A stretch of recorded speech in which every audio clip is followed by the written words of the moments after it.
Hi and welcome. This is Dark Spade that's speaking to you.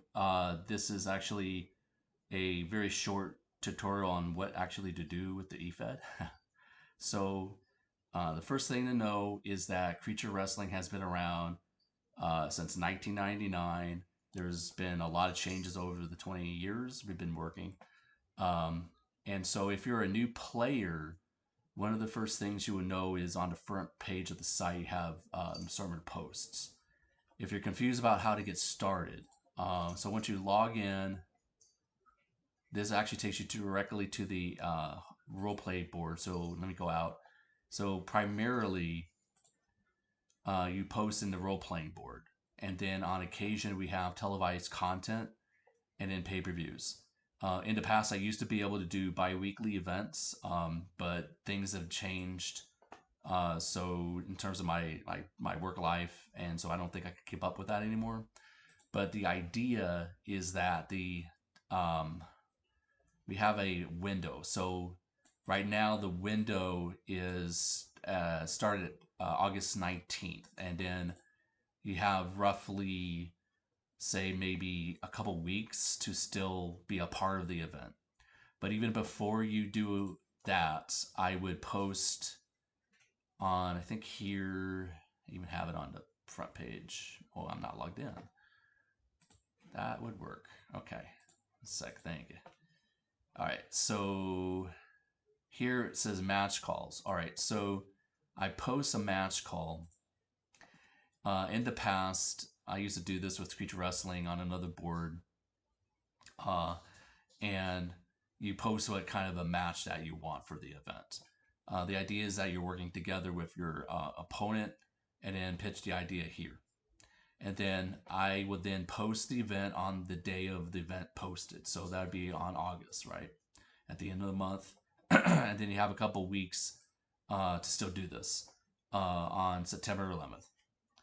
Now, other eFeds, what they do is they judge your role playing, and then they, guess I never really been in those kind of eFeds.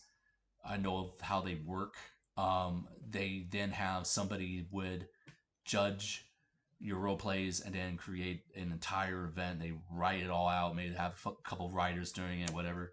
But here in Creature Wrestling, it's actually like active posting, which I have found actually is less work and more enjoyable.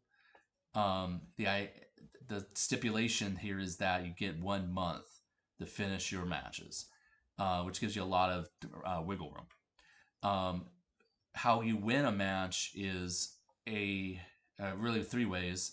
The default way is with your opponent, so you get it with your opponent, and you can decide amongst yourselves which one wins the match. And then the reason why I like it that way is it gives power to players. You could actually create a storyline or some angle that you have complete control over. You know exactly where this is headed. But sometimes players feel it's too difficult to decide.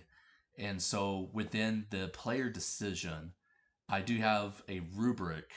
So if you go here under game documents for downloading, you could download a PDF or Word document. And also I have a Google Form version. I'm just going to go to the Google Form version. And the Google Form will have the rubric. And so what you're doing is that you could select up to 5 players, one you, so you could like rate your opponent, and your opponent rates you, and then you could select like 3 other people to do the exact same thing. And then you just go and I'll just go and do this. So say if you're doing like test match, and you decide whether that you want to do a judgment of just your RPs or a list or mixed list of RPs and matches.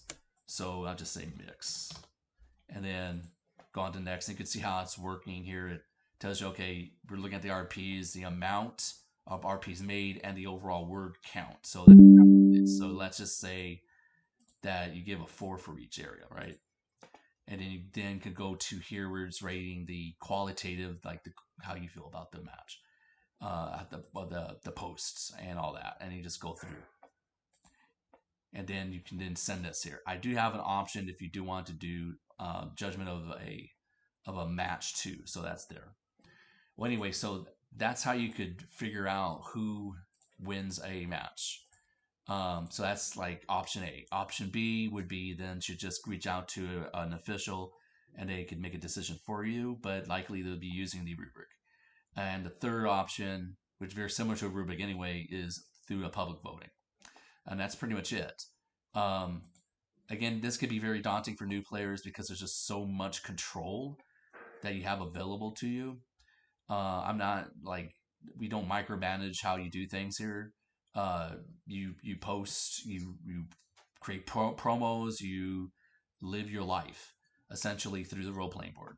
One thing I added with this website too as well is that you can include whether a post is closed thread, open thread, uh, like a dark match or whatever. And I explain what these are a documentation, I think right here, which will explain all the post types and what that does. And so what's so great about that is like you know for a fact that okay, yeah, I can't really do anything here. I can't jump in. This is a closed thread. But if there is a thread that's open or maybe a dark after dark kind of thread, then you know that it's okay to jump in and intervene and post and just be impromptu about it. What I always liked about Creature Wrestling is that we're very impromptu. Like for instance, right here, open thread. So I have two open threads. This is the soon to be like divisions meant for parodies, and you could just kind of jump in whenever, and there's no ground rules. You could just go with the flow, and that's what's so great about Creature Wrestling. All right, so I think I covered a lot. I realized that this could be really daunting at first with a new player. My suggestions once you log in, go to here where it says character bios and development, post your bio. We already have one posted by Saren. And after that, then go back to the role playing board and post a promo. Maybe think about how this is done in real life.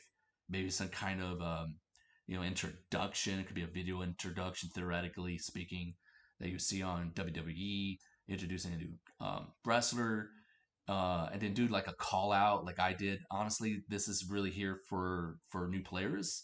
Um, this is what I would do just to kind of attract somebody is do like smash talking or whatever, which would excite players to come in and intervene, see what comes of it, and that's really what you're doing.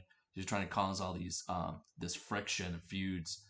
You first have to post to be able to even get that going in the first place. So that's like number one step. Just before I leave, there is also main stories. I operate that main story primarily for Creature Wrestling. The purpose behind that is it gives like a cohesive um, story throughout the site. You do not have to be a part of the main story. You don't even have to have anything to do with you. It's just there, just so that again has cohesiveness, and a lot of the event themes comes from the main story. If you want to be a part of the main story, but the main story is considered a closed thread. But if you want to be a part of the main story, all you have to do is just email me, get in touch with me, and then we can bounce ideas back and forth. I primarily have like an outline or whatever to go over through this main story with you if you want to be a part of it. But yeah, so I mean that's Creature Wrestling in a nutshell. I didn't go through talking about pay per view so much, but it's very similar to televised content. Being that we restarted this eFed, there isn't really much of a roster, just a couple people posting. Again, I don't think I could get with the bi weekly format anymore, but I'm going to at least try to aim for a monthly format. And then we'll see how it goes. And then pay per views maybe once every season. So there ought to be a pay per view, honestly, maybe in October to meet the fall. And then we have winter, spring onward. Okay, so I think that's about it. There's a lot more to this, but I'm just going to stop here. Thank you.